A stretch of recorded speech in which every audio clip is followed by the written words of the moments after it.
Nous avons été missionnés au sein du Grand Palais pour la restauration et le remplacement des dalles de verre qui ont subi des casses dans le temps, qui ont un vieillissement. Donc il faut nettoyer, remettre à l'identique et remettre dans le contexte historique.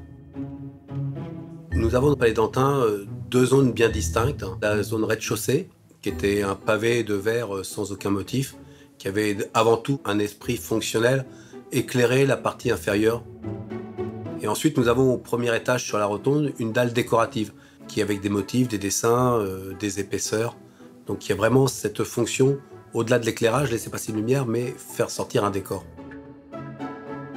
On a pu noter des casses entre 30 et 70% des dalles de verre. Une partie des dalles de verre est dégradée du fait de la compression sur l'ensemble des verres. Du montage des années 1900, on retrouve un béton qui vient comprimer un verre dans une structure métallique. L'autre partie de la casse est due à l'utilisation par rapport au Palais d'Antin qui est reçu du public. Concernant la rénovation, la restauration des dalles de verre, je l'ai confié à Juliette Dupron, qui est emballée par le challenge qu'on nous lançait, et donc qui a accepté la mission du nettoyage, du recollage et du comblement des dalles de verre. Alors sur les dalles du Grand Palais, elles nous sont apportées en caisse. Il faut redécouvrir toutes ces dalles en les nettoyant. On réfléchit vraiment si on les conserve ou pas.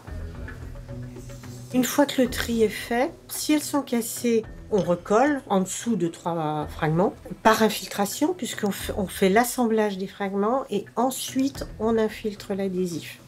S'il manque des fragments, ce qui peut arriver, on va faire des comblements. Il y a une douzaine d'heures de prise de la résine. C'est la transparence du verre qui va donner sa couleur au comblement. Chaque dalle qui est donc pour nous jugée non réparable va être présentée pour validation par les architectes avant de recouler des dalles à l'identique. Je travaille avec Monsieur Juteau depuis plus de 20 ans. On travaille ensemble sur tout ce qui est monument classé, dalles spécifiques. Pour moi, c'est le maître verrier spécialisé sur ce type d'ouvrage. Alors quand on me confie un objet en verre à refaire, à reproduire, je vais l'examiner sérieusement. Sur ces dalles du Grand Palais, quand on lit, quand on regarde dans la matière, on voit des bulles, on voit des stries. Moi, ça me donne des appréciations sur comment elles ont été produites, comment le verre a été coulé, à quel endroit en premier ils ont versé le verre. Et tout ça, pour moi, sont des choses assez précieuses pour comprendre comment l'objet a été fait.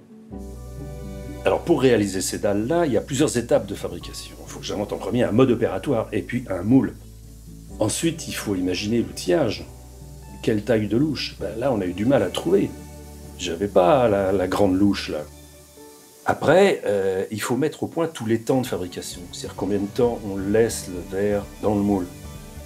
Et après, il y a le temps de recuisson. Et là, on a un cycle de refroidissement de 520 degrés à 20 degrés. Ça va mettre 44 heures. Il y a une deuxième étape dans la production de ces dalles. Ça va être l'usinage pour les vieillir comme les dalles d'origine. C'est-à-dire cette usure du temps. C'est 120 ans de public qui passe dessus. Ça fait 35 ans que je travaille. Avoir comme gros chantier le Grand Palais, c'est un peu une apothéose, oui. Alors l'histoire du Grand Palais, c'est fort pour moi. À 15 ans, je descendais au Palais de la Découverte. Et ces dalles, je les voyais sans savoir qu'un jour j'allais les faire. Le challenge, c'est de dire, c'est super ce que vous avez refait de nouveau. Et en fin de compte, il n'y a rien de neuf, quoi. On l'a refait comme on faisait en 1900.